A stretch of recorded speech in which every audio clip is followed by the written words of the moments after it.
आने वाली 4 नदियों में से किसका उद्गम अमरकंटक में होता है? दीजिए इसका आंसर जल्दी से, इसका आंसर जल्दी से दे दो।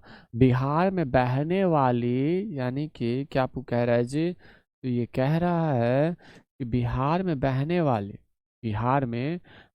वाली 4 नदियों में से किसका उद्गम स्थल अमरकंटक में हुआ, यानी कि अगर देखोगे तो आपको पता होगा कि सोन नदी के बारे में। तो सोन नदी जो है इसका उद्गम स्थल अमरकंटक में हुआ। कहाँ पे हुआ जी?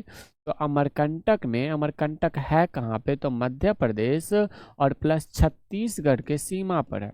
कहाँ है जी? तो मध्य प्रदेश और छत्तीसगढ़ के सीमा पर हो जाता है क्या चीज? तो ये सोन नदी हो जाता है। ठीक है जी। अगर पुनपुन की बात करें तो पुनपुन जो है ये फतुहा में आकर के, कहाँ पर? फतुहा जो कि पटना में है, ये क्या होता है? तो गंगा नदी से मिल जाता है। कहाँ से जी? तो गंगा नदी से मिल जाता है। डियर फ्रेंड्स, मैं आपको बता दूं कि बिहार की जो नदियां हैं उसे 2 भागों में बांट दिया हमने। कितने भागों में? 2 भागों में बांट दिया। वो 2 भाग कौन सा हो जाता है बिहार के नदियों का? तो पहला अगर देखोगे तो देख लो, पहले इसको बना लेते हैं। तो ये हो जाता है गंगा नदी, और ऊपर से नीचे आने वाली नदियां जो है इसे हम कहते हैं कौन सा? तो इसे हम कहते हैं कौन सा? तो इसे कहते हैं पहाड़ी नदियां। कौन सा नदियां कहते हैं जी? तो पहाड़ी नदियां जो है इसे हम कहते हैं कौन सा? तो पहाड़ी नदियां कहते हैं। बल्कि नीचे से नदियां बहने वाली जो है उसे कौन सा कहते हैं? तो मौसमी नदियां कहते हैं। एक और चीज कहते हैं हम, क्या कहते हैं? इसे तो मौसमी नदियां हम कहते ही हैं, लेकिन एक और चीज कहते हैं। वो चीज क्या होता है? तो इसे हम उत्तर से दक्षिण की ओर आने वाली नदियां कहते हैं, और ये दक्षिण से उत्तर की ओर जाने वाली नदियां कहते हैं। यानी कि दिशा के हिसाब से जो है उसे हम बांट देते हैं। क्या चीज? उत्तर से दक्षिण की ओर और दक्षिण से उत्तर की ओर बहने वाली नदियां में हम बांट देते हैं। ठीक है जी। तो ये हो जाता है। बल्कि यहाँ पे नदियां देखोगे तो कौन कौन सा नदियां हो जाता है जी? तो नीचे में जो है सबसे पहले यहाँ पे कौन सा? तो यहाँ पे हो जाता है कौन सा? करमनासा नदी। कौन सा हो जाता है जी? तो करमनासा नदी हो जाता है। उसके बाद बात करोगे तो सोन नदी हो जाता है। कौन सा जी? सोन नदी। वही सोन नदी जिसका उद्गम स्थल कहाँ पे होता है? तो अमरकंटक में होता है ना? तो कहाँ पे हो जाता है जी? तो अमरकंटक में हो जाता है। ठीक है जी, कोई दिक्कत नहीं ना? और बिहार के बीचों बीच जो है वो गंगा नदी बहती है। ये बात तो पता ही होगा। बताओ, बिहार का सर्वाधिक जूट उत्पादन वाला जिला कौन सा है जी? जल्दी से बताओ कि बिहार का सर्वाधिक जूट उत्पादन वाला जिला कौन सा है? तो बिहार का सर्वाधिक जूट उत्पादन वाला जिला जो है वो पूर्णिया है। हालांकि मैं इस पूर्णिया के बारे में बता दूं तो पूर्णिया में खरीफ फसल, क्या चीज जी? तो खरीफ फसल जो है ये बहुत ही ज्यादा उगता है। कौन सा जी? तो खरीफ फसल जो है ये बहुत ही ज्यादा उगता है। कहाँ पे? तो पूर्णिया में। वहीं पे बात करें तो गया जो है वो बिहार का सबसे गर्म तथा ठंडा जिला हो जाता है। कौन सा जी? गर्म तथा ठंडा जिला जो है ये हो जाता है। यहीं पे एक ही बात नहीं, बिहार मतलब गया जो है गर्म होने की वजह से यहाँ पे अभ्रक पाया जाता है। क्या पाया जाता है जी? तो अभ्रक जो है ये कहाँ पे पाया जाता है? गया में पाया जाता है। या फ्रेंड्स, आपको एक बात और पता होगा, आपको एक बात और पता होगा कि ये जो पूर्णिया है ना, ये पूर्णिया बिहार का, क्या चीज जी? बिहार का सबसे कम साक्षरता वाला जिला है। बिहार का सबसे कम, क्या चीज? सबसे कम साक्षरता वाला जिला है। तो पूर्णिया क्या हो जाता है? बिहार का सबसे कम साक्षरता वाला जिला। हालांकि बिहार खुद ही भारत में सबसे कम साक्षरता वाला राज्य है। अब इस बिहार में भी सबसे कम साक्षरता वाला जिला कौन हो जाता है? बिहार हो जाता है। तो आप पूछो कौन हो जाता है? पूर्णिया। तो सबसे ज्यादा साक्षरता वाला जिला कौन सा है जी? तो रोहतास है। और रोहतास में करीब 73% साक्षरता है। जबकि कहाँ पे? पूर्णिया में बात करोगे तो 53% साक्षरता हो जाता है। डियर फ्रेंड्स, वैशाली की बात करोगे तो वैशाली के कुंडग्राम में, कहाँ पे जी? तो कुंडग्राम में जो है वो महावीर स्वामी का क्या हुआ था जी? तो महावीर स्वामी को ज्ञान की प्राप्ति हुई थी। क्या हुई थी जी? ज्ञान की प्राप्ति हुई थी। इसी में एक चीज और नोट डाउन कर लेना कि जूट उत्पादन में बिहार का स्थान कौन सा है? तो बिहार का सेकंड स्थान हो जाता है। कहाँ पे? तो भारत में। यानी कि जूट उत्पादन में बिहार का भारत में कौन सा स्थान है? टेम्परेचर कम कीजिए। 24। हाँ जी, ठीक है जी। क्या हो जाता है, बिहार का सबसे कम साक्षरता वाला जिला कौन सा है, तो ये हो जाता है पूर्णिया। वहीं पे बिहार जो है पूरे भारत में सेकंड स्थान है, क्या चीज, तो जूट उत्पादन में। वहीं पे बात करोगे धान उत्पादन, क्या चीज में, तो धान और गेहूं उत्पादन में कौन सा स्थान है जी, धान एंड गेहूं उत्पादन में बिहार का कौन सा स्थान है, तो छठा स्थान है। कौन सा है जी, तो छठा स्थान हो जाता है। कोई दिक्कत है, आगे बढ़ते, बताओ बिहार में कौन सा जलप्रपात नहीं है, बताओ जी, बिहार में कौन सा जलप्रपात नहीं है, बताओ।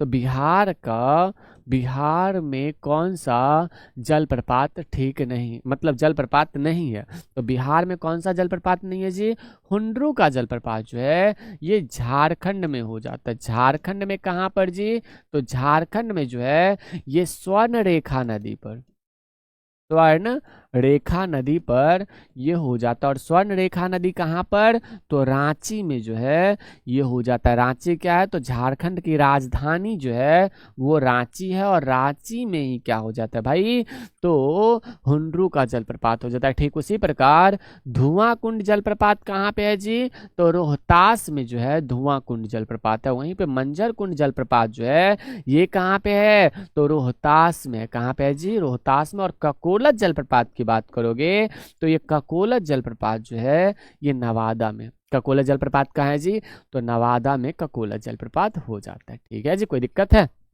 अगर इसी में आप आगे बढ़ोगे तो आपको एक बात पता होगा कि देवदरी कुंड जलप्रपात कौन सा जी, तो देवदरी कुंड जलप्रपात, आप हमें जल्दी से बताओ कि कहाँ पे देवदरी कुंड जलप्रपात कहाँ पे है, आप जल्दी से हमें बताओ। आप हमें जल्दी से इस क्वेश्चन का आंसर बताओ। बताओ इसका, निम्नलिखित में से कौन सा जिला सबसे अधिक घने पतझड़ वाला वन क्षेत्र से घिरा हुआ। तो हमने आपको दो चीज बताया था। अगर वन के बारे में बात करें तो हमने वन के बारे में क्या बता रखा था आपको, कि बिहार में जो है ना, वो बिहार में दो प्रकार के वन है। कितने प्रकार के वन है जी, तो दो प्रकार के वन है। पहला तो आर्द्र पर्णपाती है, कौन सा है जी, तो आर्द्र पर्णपाती है। और दूसरा की बात करें तो दूसरा कौन सा हो जाता है जी, तो शुष्क पर्णपाती हो जाता है। कौन सा हो जाता है, तो शुष्क पर्णपाती जो है ये हो जाता है। ठीक है सर जी, ये बात समझ में आ गया कि बिहार में दो प्रकार के वन होते हैं। पहला आर्द्र पर्णपाती, दूसरा शुष्क पर्णपाती। अब इसी आर्द्र पर्णपाती के बारे में बात करोगे तो आर्द्र पर्णपाती में क्या होता है, वैसा स्थान जहां पे 120 सेंटीमीटर से क्या हो, तो अधिक वर्षा हो। क्या चीज, अधिक वर्षा हो, वहां पे कौन सा वन उगेगा, तो उगेगा आर्द्र पर्णपाती। वहीं पे शुष्क पर्णपाती की बात करोगे, वैसा स्थान जहां पर क्या हो, तो कम से कम, क्या चीजें, तो कम से मतलब 120 सेंटीमीटर से कम वर्षा हो। क्या हो जी, तो 120 सेंटीमीटर से कम वर्षा हो। क्या हो जी, तो कम वर्षा हो, उसे क्या कहते हैं, तो उसे ही कहते हैं क्या चीज, शुष्क पर्णपाती कहते हैं। ठीक है जी, यहाँ पे लिख लो क्या चीज, तो गया लिख लो। कोई दिक्कत है, बताओ, कोई दिक्कत है नहीं ना। इसका ठीक आंसर क्या होगा जी, तो इसका ठीक आंसर होगा पश्चिम चंपारण जो है वो पश्चिम चंपारण सबसे अधिक घने पतझड़ वाला वन क्षेत्र है। कौन सा जी, तो पश्चिम चंपारण। किस हिसाब से गया होगा, गया कौन से हिसाब से होगा, बताओ। जहां पे अधिक वर्षा होगा आर्द्र पर्णपाती वाले वन क्षेत्र में होगा ना, तो यहाँ पे पश्चिम चंपारण, आपको पता नहीं है, पश्चिम चंपारण में वाल्मीकि राष्ट्रीय उद्यान है। बताओ, वाल्मीकि राष्ट्रीय उद्यान कहाँ है, पश्चिम चंपारण में। और पश्चिम चंपारण इसका सही आंसर, यादव पुत्र पश्चिम चंपारण इसका सही आंसर है। ठीक है जी, चलो इसके बाद नवादा की बात करें, यहाँ पे कैमूर की बात करें तो कैमूर वन्य जीव अभयारण्य जो कि बिहार का सबसे बड़ा वन्य जीव अभयारण्य कौन सा होता है, कैमूर वन्य जीव अभयारण्य जो है वो बिहार का सबसे बड़ा वन्य जीव अभयारण्य है। पश्चिम चंपारण में एक वन्य जीव अभयारण्य है जिसका नाम क्या हो जाता है, तो वाल्मीकि राष्ट्रीय उद्यान। कौन सा जी, तो वाल्मीकि राष्ट्रीय उद्यान जो है ये कहाँ पे है, तो ये हो जाता है पश्चिम चंपारण में। कोई दिक्कत है भैया, नहीं ना, चलो आगे बढ़े, नेक्स्ट क्वेश्चन का आंसर दो। बिहार में प्रवाहित होने वाली निम्न नदियों में से उत्तर की ओर प्रवाहित होने वाली कौन सी नदी है, उत्तर की ओर, यानी कि हमने आपको बताया कि मान लेते हैं कि ये हमारा बिहार है, क्या है जी? तो ये हमारा जो है ये बिहार है। क्या है जी? ये हमारा बिहार है। और बिहार में उत्तर की ओर, यानी कि उत्तर की ओर प्रवाहित होने वाली, गौर से देखो, उत्तर की ओर यानी कि नॉर्थ तो ये हुआ और साउथ ये हुआ, ये हुआ ना। यानी कि ये इसका कहने का मतलब है कि इधर की ओर प्रवाहित होने वाली, इधर की ओर प्रवाहित होने वाली, वही ना। तो इधर की ओर प्रवाहित होने वाली नदी कौन कौन सा है? तो इधर की ओर प्रवाहित होने वाली नदियों की बात के बारे में बात करें तो आप गौर से देखोगे कौन कौन सा नदियां हो जाता है जी। तो सबसे पहले बात करते हैं कि बीच से गंगा नदी गुजरती है। कौन सी जी? गंगा नदी गुजरती है। उसके बाद बात करते हैं तो यहाँ से करमनासा नदी, उसके बाद यहाँ से सोन नदी, उसके बाद सोन नदी के बाद कौन सा जी? फाल्गु नदी, और फाल्गु नदी के बाद कौन सा जी? तो फाल्गु नदी के बाद पुनपुन नदी, यानी कि यहाँ पे ये पुनपुन हो गया, ये फाल्गु हो गया, उसके बाद यहाँ पे कौन सा? क्यूल, और यहाँ पे अजय नदी। तो ये सारी नदी है, यानी कि करमनासा नदी हो गया, कौन सा जी? करमनासा हो गया। उसके बाद कौन सा हो गया? कौन सा होगा जी? तो कोसी सही होगा सर, 100% सर जी, कोसी पक्का सही होगा। कुछ भी भाई साहब कुछ भी बोल रहे हो। देखो, तो करमनासा नदी हो जाएगा, उसके बाद कौन सा हो जाएगा? सोन नदी हो जाएगा, सोन के बाद कौन सा हो जाएगा जी? तो पुनपुन हो जाएगा, उसके बाद फाल्गु नदी हो जाएगा, जिसे क्या कहते हो? निरंजना नदी कहते हो। और इसे क्या कहते हैं? तो क्यूल नदी कहते हैं। कौन सा? क्यूल नदी और अजय नदी। तो ये सारी नदी जो है ये उत्तर की ओर बहती है। क्या चीज जी? तो ये सारे नदियां जो है ये उत्तर की ओर बहती है। तो जिस कारण से इन सारे नदियों में से कोई नदी का नाम है क्या यहाँ पे? कोई नदी है नहीं है ना। अब ये सारी नदी तो उत्तर की ओर बहेगा। अब हम आपको बता रहे हैं कि यहाँ पे घाघरा नदी बहेगा। कौन सा जी? तो घाघरा नदी बहेगा। उसके बाद यहाँ पे कौन सा? तो यहाँ पे गंडक नदी बढ़ेगा। कौन? गंडक बढ़ेगा। यहाँ पे बागमती, कौन सा जी? तो बागमती बढ़ेगा। बागमती जो है वो बहेंगी। कौन सा? बागमती बहेंगी। उसके बाद बागमती के बाद जो है इसी में बूढ़ी गंडक जो है इसके साथ मिल जाती है। कौन जी? तो बूढ़ी गंडक मिल जाती है। ठीक है जी, बूढ़ी गंडक मिलेगी। उसके बाद एक और नदी आती है, उसका नाम क्या हो जाता है? तो यहाँ पे कोसी और यहाँ पे कमला। कौन सा जी? तो कोसी। उसके बाद की बात करें तो कमला नदी जो है ये हो जाता है, कोसी और कमला हो जाता है। और यहाँ पे कौन सा नदी पता है? तो यहाँ पे जो है वो महानंदा नदी हो जाता है। कौन सा नदी हो जाता है जी? तो महानंदा नदी हो जाता है। ये सारी नदी हो जाती है। क्या चीजें? तो ये सारे नदियां हो जाती है। अब बताओ कि नीचे जो हमने नदी लिखा, ऊपर घाघरा, गंडक, बागमती, बूढ़ी, यानी कि घाघरा, गंडक, बागमती, और यहाँ पे बूढ़ी गंडक का मैंने नाम लिखा, और उसके बाद कोसी, कमला और महानंदा। ठीक है जी। अब यहाँ पे देखिए तो इसमें से बागमती तो ऊपर की से ओर से बह रहा है दक्षिण की ओर।